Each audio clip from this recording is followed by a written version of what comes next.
ಕುರ್ಚಿ ಕದನದ ವಿಚಾರವಾಗಿ ನಾನಾ ರೀತಿಯ ಚರ್ಚೆಗಳು ಆಗ್ತಾ ಇರುವಾಗಲೇ ಒಂದು ಪ್ರಶ್ನೆ ಮೂಡ್ತಾ ಇರೋದು, ಸಿದ್ದರಾಮಯ್ಯ ಅವರು ಮಾತನ್ನ ತಪ್ಪಿದರ? ಮಾತು ತಪ್ಪಿದ್ರ ಸಿದ್ದರಾಮಯ್ಯ ಒಪ್ಪಂದದ ಪ್ರಕಾರ ನಡೆದುಕೊಳ್ತಾ ಇಲ್ವಾ ಅನ್ನುವಂತ ಹಲವು ಪ್ರಶ್ನೆಗಳು ಈಗ ಮೂಡ್ತಾ ಇದೆ. ಅಸಲಿಗೆ ಆಗಿದ್ದಾದ್ರೂ ಏನು ಅನ್ನುವಂತ ಪ್ರಶ್ನೆಗಳು ಕೂಡ ಇದೆ. ಕುರ್ಚಿ ಕಾದಾಟ ಇದು 5-6 ಜನರ ಗುಟ್ಟಿನ ವ್ಯಾಪಾರ ಅಂತ ಇವತ್ತು ಡಿ.ಕೆ. ಶಿವಕುಮಾರ್ ಹೇಳಿದ್ದಾರೆ. ಅಲ್ಲಿಗೆ ಒಪ್ಪಂದ ಆಗಿತ್ತು, ಮಾತುಕತೆ ನಡೆದಿತ್ತು ಅನ್ನೋದನ್ನ ಒಪ್ಕೊಳ್ತಾ ಇದ್ದಾರೆ ಒಂದು ರೀತಿ ಡಿ.ಕೆ. ಶಿವಕುಮಾರ್. ಕುರ್ಚಿಯ ಕಾದಾಟದ ವಿಚಾರವಾಗಿ ಅದೇ ಹೇಳ್ತಾ ಇದ್ದೆ ನಾನು ಆರಂಭದಲ್ಲಿ. ಇವತ್ತು ನೆಕ್ಸ್ಟ್ ಲೆವೆಲ್ ಒಂದು ಹೆಜ್ಜೆ ಮುಂದೆ ಹೋಗಿದ್ದಾರೆ. ಇವತ್ತು 5-6 ಜನರ ಗುಟ್ಟಿನ ವ್ಯಾಪಾರ ಇದು ಅಂತ ಸ್ವತಃ ಡಿ.ಕೆ. ಶಿವಕುಮಾರ್ ಮಾತಾಡಿದ್ದಾರೆ. ಈ ಮೂಲಕ ಮತ್ತೊಮ್ಮೆ ಗುಟ್ಟಿನ ಬಗ್ಗೆ ಮಾತಾಡಿದ್ದಾರೆ ಡಿ.ಕೆ. ಶಿವಕುಮಾರ್ ಅವರು. 2023ರಲ್ಲಿ ದೆಹಲಿಯಲ್ಲಿ ಏನೇನ್ ಚರ್ಚೆ ನಡೆದಿತ್ತು ಹಾಗಿದ್ರೆ? ಒಂದು 10-12 ದಿನ ಯಾವ ರೀತಿ ಆಯ್ತು? ಫುಲ್ ಮೆಜಾರಿಟಿ ಇದೆ, ಅಬ್ಸಲ್ಯೂಟ್ ಮೆಜಾರಿಟಿ ಕಾಂಗ್ರೆಸ್ನವರಿಗೆ ಸಿಕ್ತು. ಆದ್ರೆ ಪ್ರಮಾಣ ವಚನ ಸ್ವೀಕಾರ ಮಾಡೋದಕ್ಕೆ ಬೇಗ ಆಗಲೇ ಇಲ್ಲ. 1 ದಿನ ಆಯ್ತು, 2 ದಿನ ಆಯ್ತು, 4 ದಿನ ಆಯ್ತು, 5 ದಿನ ಆಯ್ತು, 10 ದಿನ ಆಯ್ತು, ಎಲ್ಲ ದೆಹಲಿಯಲ್ಲಿದ್ದಾರೆ. ಯಾರು ಮುಂದಿನ ಮುಖ್ಯಮಂತ್ರಿ ಡಿಸೈಡ್ ಆಗಲಿಲ್ಲ, ಆಗ್ತಾ ಇಲ್ಲ. ಅವಾಗ್ಲೂ ಕೂಡ ಇದೇ ರೀತಿಯ ಸೀನ್ ಕ್ರಿಯೇಟ್ ಆಗಿತ್ತು. ಒಂದು ರೀತಿ ಧರ್ಮ ಸಂಕಟ, ಯಾರನ್ನ ಸಿಎಂ ಮಾಡೋಣ ಅಂತ ಹೇಳಿ. ಹಾಗಿದ್ರೆ 2023ರಲ್ಲಿ ಆ ಸಂದರ್ಭದಲ್ಲಿ ಏನೇನು ಚರ್ಚೆ ಆಯ್ತು? 2.5 ವರ್ಷಗಳ ಹಿಂದೆ ಅಧಿಕಾರಕ್ಕಾಗಿ ಒಪ್ಪಂದ ಆಯಿತು ಅನ್ನುವಂತ ಮಾತುಗಳು ಕೇಳಿಬಂತು. 2023ರ ಎಲೆಕ್ಷನ್ ಗೆದ್ದ ಬಳಿಕ ದೆಹಲಿಯಲ್ಲಿ ಮಾತುಕತೆ ನಡೆಯಿತು. ಮೇ 18, 2023ರಂದು ಮಹತ್ವದ ಮೀಟಿಂಗ್ ನಡೆದಿತ್ತು. ಅಧಿಕಾರ ಹಂಚಿಕೆ ಸಭೆಯಲ್ಲಿ ಅವತ್ತು ಬರೋಬ್ಬರಿಗಿದ್ದದ್ದು 6 ಜನ ಅಂತೆ. ಯಾರ್ಯಾರು? ಮಲ್ಲಿಕಾರ್ಜುನ್ ಖರ್ಗೆ ಅವರು, ಕೆ.ಸಿ. ವೇಣುಗೋಪಾಲ್ ಅವರು, ಸಿದ್ದರಾಮಯ್ಯ ಅವರು, ಡಿ.ಕೆ. ಶಿವಕುಮಾರ್ ಅವರು, ಅವರ ಸಹೋದರ ಡಿ.ಕೆ. ಸುರೇಶ್, ಹಾಗೇನೆ ರಾಜ್ಯ ಕಾಂಗ್ರೆಸ್ನ ಉಸ್ತುವಾರಿ ರಣದೀಪ್ ಸುರ್ಜೇವಾಲಾ. ಈ 6 ಜನ 2023ರ ಮೇ 18ರಂದು ನಡೆದಂತಹ ಆ ಮಹತ್ವದ ಸಭೆಯಲ್ಲಿ ಇದ್ದಂಥವರು. ಮಲ್ಲಿಕಾರ್ಜುನ್ ಖರ್ಗೆ ಎಐಸಿಸಿ ಅಧ್ಯಕ್ಷರು, ಪ್ರಧಾನ ಕಾರ್ಯದರ್ಶಿ AICC KC. Venugopal, CM Siddaramaiah, DCM DK. Shivakumar, ಮಾಜಿ ಎಂಪಿ ಡಿ.ಕೆ. ಶಿವಕುಮಾರ್ ಸಹೋದರ ಡಿ.ಕೆ. ಸುರೇಶ್, ರಾಜ್ಯ ಕಾಂಗ್ರೆಸ್ನ ಉಸ್ತುವಾರಿ ಸುರ್ಜೇವಾಲಾ ಆ ಸಭೆಯಲ್ಲಿ ಇದ್ರು. ನನ್ನನ್ನ 2.5 ವರ್ಷ ಸಿಎಂ ಮಾಡಿ ಅಂತ ಡಿ.ಕೆ. ಶಿವಕುಮಾರ್ ಕೇಳ್ಕೊಳ್ತಾರಂತೆ ಆ ಸಭೆಯಲ್ಲಿ. ಆದ್ರೆ ಡಿ.ಕೆ. ಶಿವಕುಮಾರ್ ಅವರ ಮಾತಿಗೆ ವಿರೋಧ ವ್ಯಕ್ತಪಡಿಸಿದ್ರು ಸಿದ್ದರಾಮಯ್ಯ ಅವರು. ನಾನ್ ಸೀನಿಯರ್, ನಾನೇ ಮೊದಲು ಮುಖ್ಯಮಂತ್ರಿ ಆಗಬೇಕು ಅಂತ ಹಠ ಹಿಡಿದ್ರಂತೆ ಇದು ಸಿದ್ದರಾಮಯ್ಯ ಅವರು. ಅವಾಗ ತಲಾ 2.5 ವರ್ಷ ಅಧಿಕಾರ ಹಂಚಿಕೆ ಅಂತ ಹೈಕಮಾಂಡ್ ಹೇಳ್ತಂತೆ. ಆಯ್ತು, 2.5 ವರ್ಷ ನೀವಾಗಿ, 2.5 ವರ್ಷ ಅವರಾಗ್ಲಿ ಅಂತ ಹೇಳಿ ಹೈಕಮಾಂಡ್ ಇವರಿಬ್ಬರನ್ನು ಸಮಾಧಾನ ಮಾಡಿದ್ರಂತೆ. ಇಲ್ಲ, ನನ್ನ ನೇತೃತ್ವದಲ್ಲಿ 130 ಸ್ಥಾನಗಳನ್ನು ನಾವು ಗೆದ್ದಿದ್ದೇವೆ, ನಾನು ಕೆಪಿಸಿಸಿ ಪ್ರೆಸಿಡೆಂಟ್, ನನ್ನನ್ನ ಸಿಎಂ ಆಗೋದಕ್ಕೆ ಬಿಟ್ಟುಬಿಡಿ ಅಂತ ಡಿ.ಕೆ. ಶಿವಕುಮಾರ್ ಅವರು ಕೇಳಿಕೊಂಡ್ರಂತೆ. ಆದ್ರೆ ಸಿದ್ದರಾಮಯ್ಯ ಇದಕ್ಕೆ ಸುತಾರಾಮ್ ಒಪ್ಲೇ ಇಲ್ವಂತೆ. ನಾನ್ ಸೀನಿಯರ್, ನಾನೇ ಸಿಎಂ ಆಗೋನು ಅಂತ ಹಠ ಹಿಡಿದ್ರಂತೆ.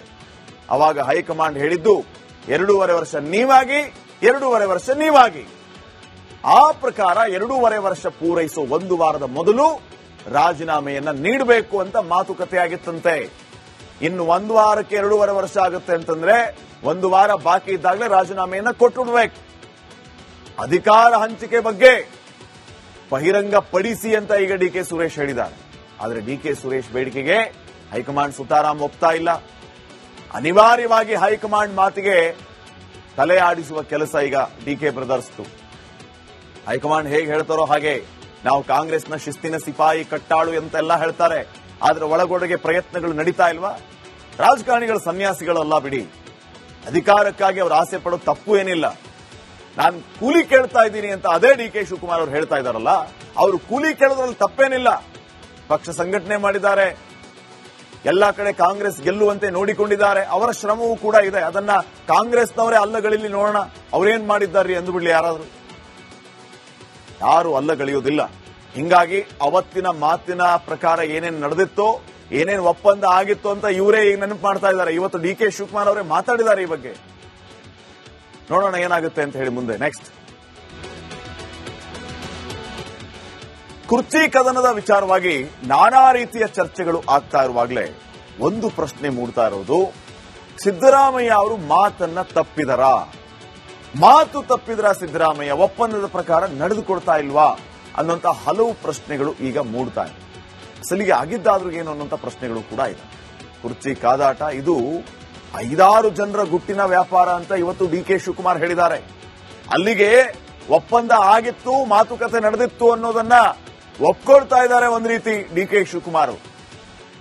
ಕುರ್ಚಿಯ ಕಾದಾಟದ ವಿಚಾರವಾಗಿ ಅದೇ ಹೇಳ್ತಾ ಇದ್ದೆ ನಾನು ಆರಂಭದಲ್ಲಿ. ಇವತ್ತು ನೆಕ್ಸ್ಟ್ ಲೆವೆಲ್ ಒಂದು ಹೆಜ್ಜೆ ಮುಂದೆ ಹೋಗಿದ್ದಾರೆ. ಇವತ್ತು 5-6 ಜನರ ಗುಟ್ಟಿನ ವ್ಯಾಪಾರ ಇದು ಅಂತ ಸ್ವತಃ ಡಿಕೆ ಶಿವಕುಮಾರ್ ಮಾತಾಡಿದ್ದಾರೆ.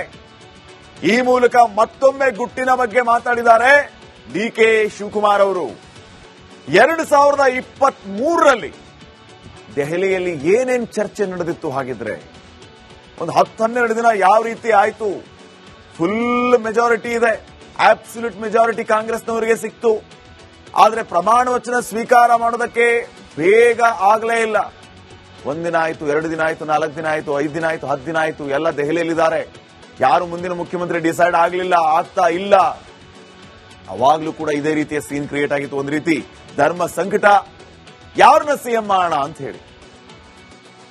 ಹಾಗಿದ್ರೆ 2023ರಲ್ಲಿ ಆ ಸಂದರ್ಭದಲ್ಲಿ ಏನೇನು ಚರ್ಚೆ ಆಯ್ತು? 2.5 ವರ್ಷಗಳ ಹಿಂದೆ ಅಧಿಕಾರಕ್ಕಾಗಿ ಒಪ್ಪಂದ ಆಯಿತು ಅನ್ನುವಂತ ಮಾತುಗಳು ಕೇಳಿಬಂತು. 2023ರ ಎಲೆಕ್ಷನ್ ಗೆದ್ದ ಬಳಿಕ ದೆಹಲಿಯಲ್ಲಿ ಮಾತುಕತೆ ನಡೆಯಿತು. ಮೇ 18, 2023ರಂದು ಮಹತ್ವದ ಮೀಟಿಂಗ್ ನಡೆದಿತ್ತು. ಅಧಿಕಾರ ಹಂಚಿಕೆ ಸಭೆಯಲ್ಲಿ ಅವತ್ತು ಬರೋಬ್ಬರಿ ಇದ್ದದ್ದು 6 ಜನ ಅಂತೆ. ಯಾರ್ಯಾರು?